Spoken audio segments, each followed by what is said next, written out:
Hi, and welcome back to another episode of Married After Kids. I am Dr. Lindsay, psychologist and marriage expert, and I am so happy you are here today. And I'm actually really excited for this topic because, look, there's a lot of advice out there about marriages, right? If it's hard, you married the wrong person, never go to bed angry, happy wife, happy life, attachment and love languages, and just all of the things.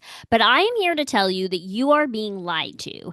And maybe it's a lie by omission or just a flat out lie, but you are. And so this episode is for any parent who is struggling in their marriage because this might be why. I'm talking about the biggest lies that you've been told when it comes to having a happy marriage. But first, we have today's Married After Kids shout out because we all could use more recognition and celebration. So today's shout out goes to Heather, who reached out to me on Instagram. And she said that historically, she's had a really hard asking for her. It always brings up a lot of anxiety, and she just hasn't done it much throughout it. Recognized that while she was resentful about the lack of help that she was getting from her spouse, that she also wasn't communicating what she really needed. So she needed to start doing that. And she said that they finally had a big conversation about it, and he was receptive and open. It just wasn't as scary as she thought that it would be. So well done, Heather. I know this stuff can be so challenging, and I love that you pushed through it to do it anyway because it matters. All right, before I jump in today, if you are ready to stop carrying the mental load on your own, feeling resentment that you're doing it all, but not trusting that you actually have the support to turn it over to somebody else, if you feel like the workhorse doesn't actually get to be cared for yourself and loved in the way you want, then schedule a free Married After Kids intervention call with me. We will talk about exactly how to intervene to make that happen. And I cannot wait to talk about it with you. We meet for 30 minutes on Zoom, and you will leave with the exact ways that we can do that. So you'll find the link to schedule in the show notes, and I promise I'm not scary. I won't judge you. Also, don't forget, I answer a marriage question that was submitted by a fellow listener at the end of this episode. All right. Let's talk about the biggest lies that you have likely been told about marriages and how damaging they can actually be. But I want to say first that you have been told lies. I've been told lies. And I'm going to talk about those. But honestly, I think that the travesty of all is that you haven't been told nearly enough. Like any of the important stuff that you need to know to have a healthy marriage. No one teaches this stuff in any significant way. Like you have to intentionally seek it out, right? Like this podcast, for example, right? So you have to know to do it. You have to work to find, the resources. And then you have to figure out how to make all of that happen in your own marriage without really any specific guidance. And let me tell you, a large portion of the population will never make any of that effort. I think it's like asking adults to do math, right? Like statistics or geometry. Let me say that again. I think it's like asking kids to do math, like statistics or geometry, but they've never been taught the basics, right? Like they've never learned arithmetic or anything else. So they're supposed to do this math, this like statistics or geometry, like everything depends on it, but you don't know it. And so you try, but you're probably going to mess it up, right? And so it's shocking to me in many ways that anyone has a healthy marriage because, again, you're not taught how to do it or what to do. And I remember talking with a client who was declining in her second marriage. And I asked her about examples of health. And she said, I guess the only example of a healthy marriage I have is Uncle Jesse and Aunt Becky from Full House. Which I'm sure I don't need to say this to you, but that's not a relationship, right? It's writers telling these actors what to say. So it's no wonder this client of mine was struggling because the only model she had for something, that of how it can be good is fake. Her parents were divorced and had a very unhealthy relationship. Her current husband's parents were also divorced. Her ex husband's parents were together, but very, very, very unhealthily together. Like literally, no one in her life, aunts, uncles, friends, grandparents, had a relationship that she looked at as healthy that could teach her what to do. And this. I think this is the biggest problem of them all. Like this lie by omission, if you will, that no one teaches this stuff. You likely didn't have great models for this stuff, but then they feel a lot of shame if it doesn't work out for you or if you're struggling, right? Like you're failing in some way. And if you tell people that you're struggling, you're going to be encouraged to get divorced, not learn the tools to make it work. You might legitimately feel shamed by others and probably don't even want to tell people how much you're really struggling because the last thing you need when you're struggling is shame and judgment on top of all of that. So to me, this really is the lie of all lies. But let's talk about some of the other lies that you have likely been told and probably believe, but that also might be impacting you and your health relationship bond, right? So here's the first one. The mental load is something that is known and visible to everyone and will be equitable unless the person doesn't care. I have so many things that I want to say about this one. So, first, the actual term mental load wasn't even like coined until 2017. That was only 8 years ago. The key thing about the mental load is a vast majority of it, like 80% of it, is invisible. It's the remembering, anticipating, managing, right? I find that my clients are only just familiar with this concept and like what it is, kind of how it impacts them. But even then, even so much of that they're not aware of. They are just starting to use this word to me. But even 5 years ago, none of the clients that were calling me would even know that they were doing it all. And their spouses definitely didn't know what they were holding and what mental load was and what that meant and how it was impacting all of them. But don't get me wrong, the mental load is something that mothers have dealt with since the beginning of time, or parents have dealt with since the beginning of time.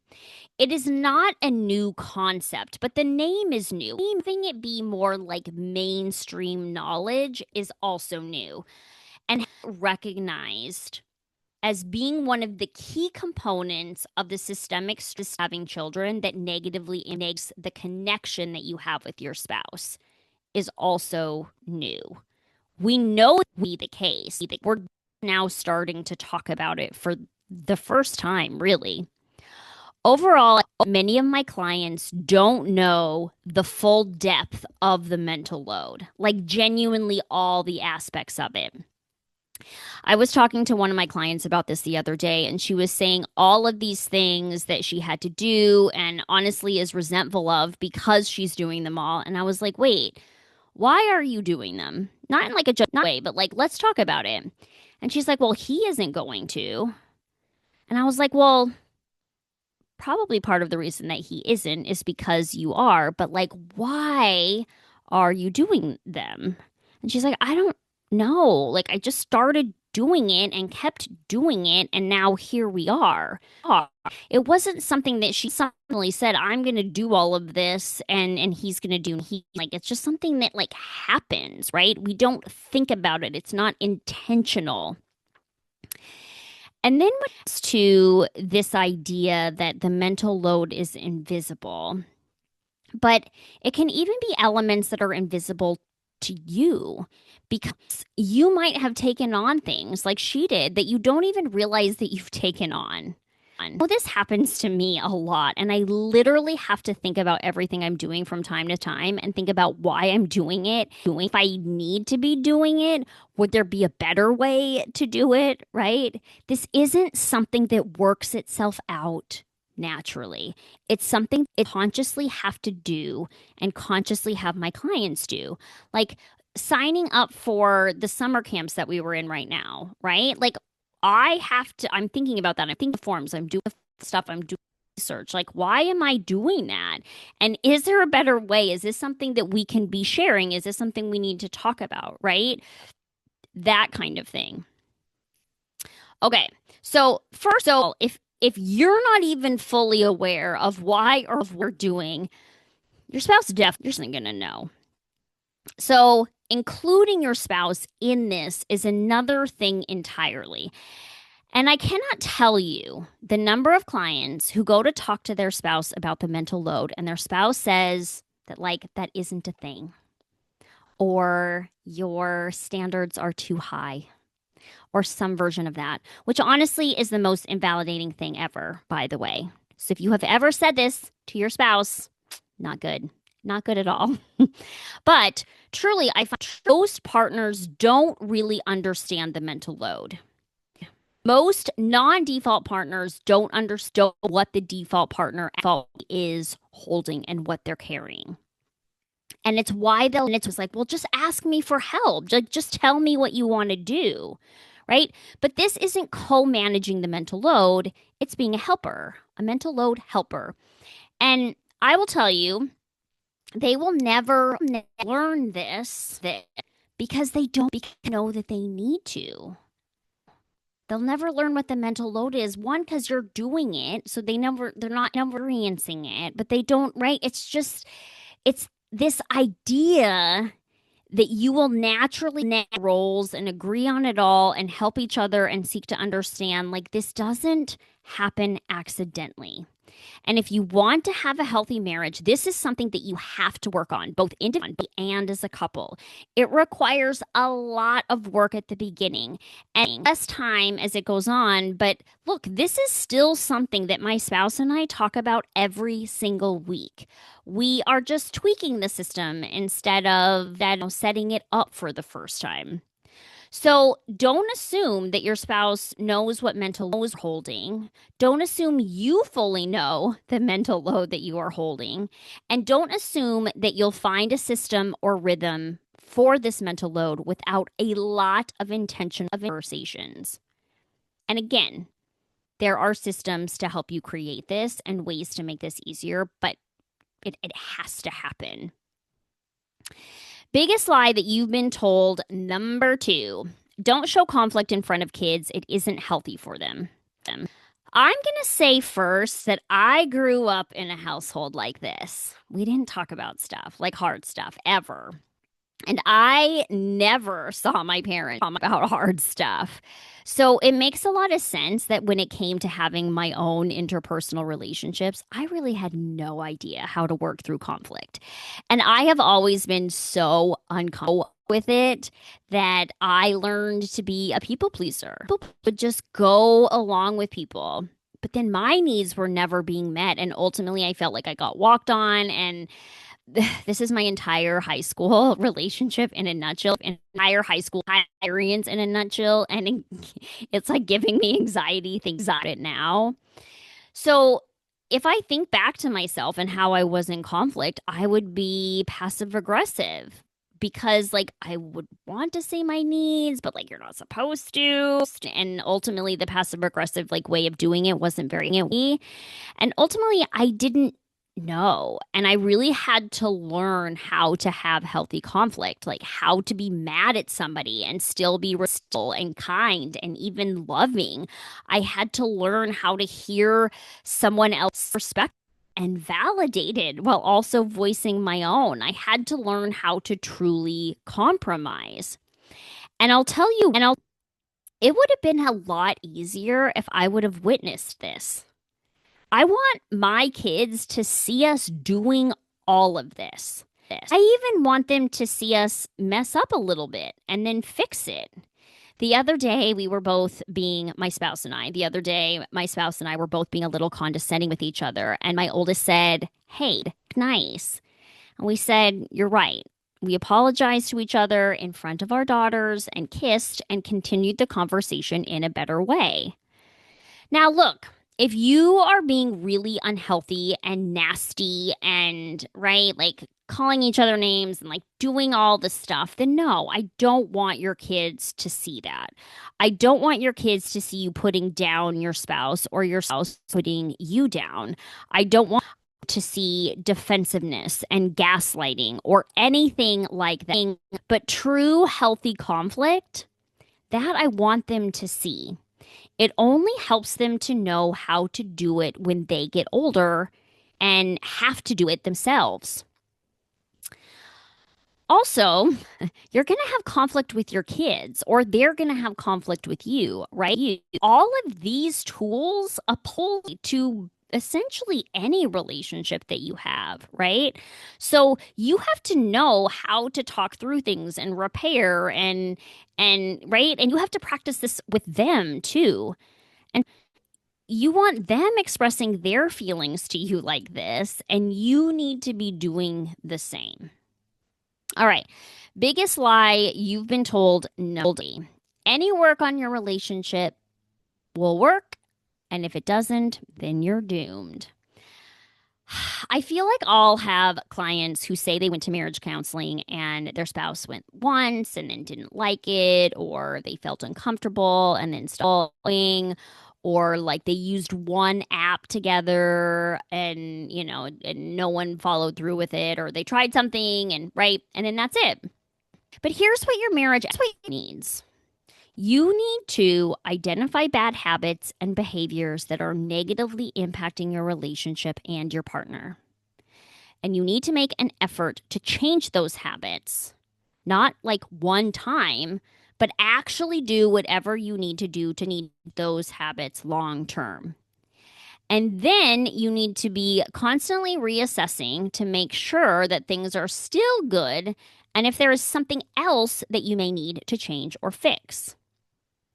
It's not, ooh, I tried to show love once and they didn't like it, so that's it. So then I had this that went viral, in being lonely in your marriage and your kids, and I had this back and forth with some guy who said to me, well, he probably just matched you and stopped trying because you were upset. Ugh.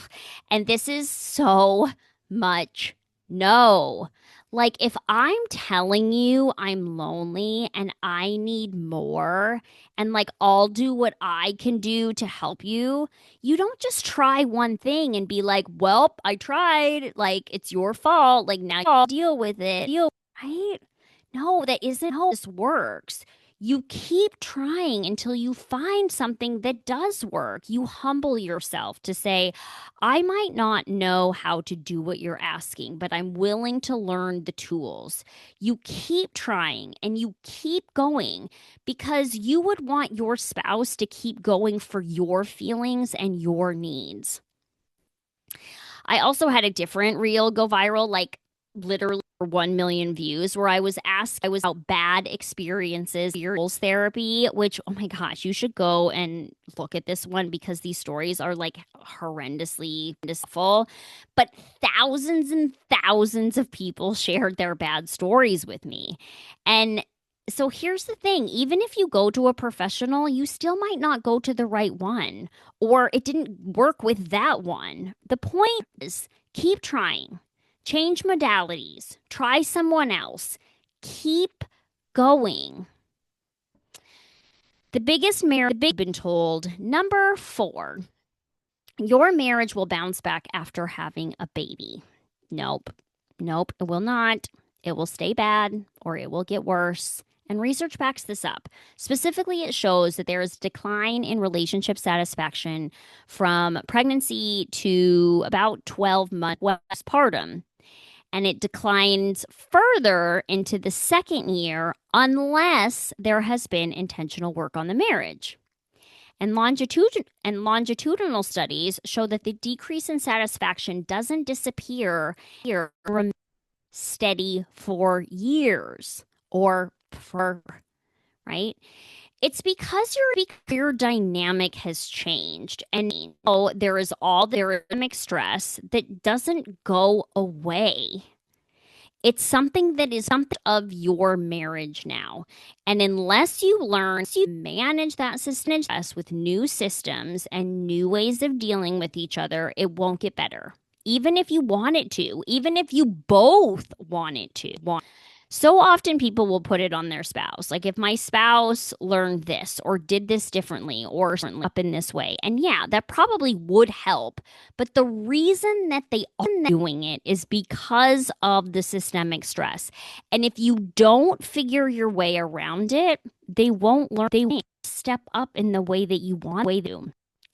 Telling your spouse you want something doesn't mean it can just happen. Again, it's like me telling my 7-year-old to do advanced kid list. She might really too, but she doesn't have the base, the knowledge to be able to do it, right? She ain't adding and subtracting over here.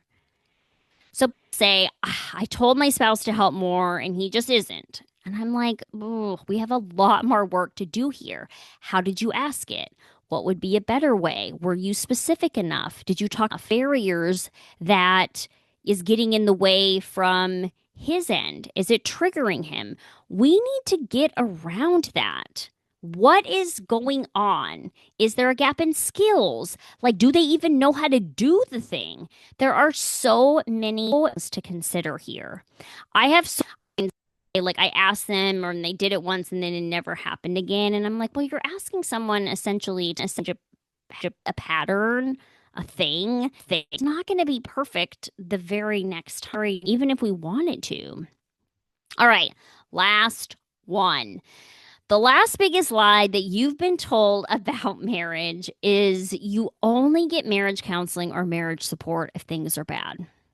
This is the number one thing people will say as a reason not to get support. I just don't think we're bad enough, or we're going to try a few things first, things it gets better, or, things are better this week, so we're going to wait. When I first asked my spouse to do some couple duty with me, his direct quote was, I don't think we're that bad. He knows what I do for a living. He lived how important all of this stuff is and how much it works. And he also responded with it is he's been told the same lie that's been told to you and me. I have a coach that I work with, and she has this contest she talks about, which is vitamin versus medicine. Medicine is what you take when you are sick, right? When something is and you need to get better. A vitamin is what you take to prevent yourself from getting sick in the first place, to catch things before they get bad and turn things around before they're too late. Sure, you can take the medicine if you need it, but wouldn't it be easier if you did all the small things if they the vitamin so that you didn't even get sick? Research supports this too. There is a type of therapy that is highly valued in the field of psychology for its work with couples, and their data shows that the earlier people utilize the program, the better. Like people who use the program earlier in their marriage showed continued improvements several years later, and that waiting into relationship patterns becomes entrenched dramatically lowered the effectiveness according to their research. Couples who engage in any end of expert marriage support are 40 to 60% more likely to improve than those who do not. And a staggering 61% of couples who split had never received counseling or intervention before divorce.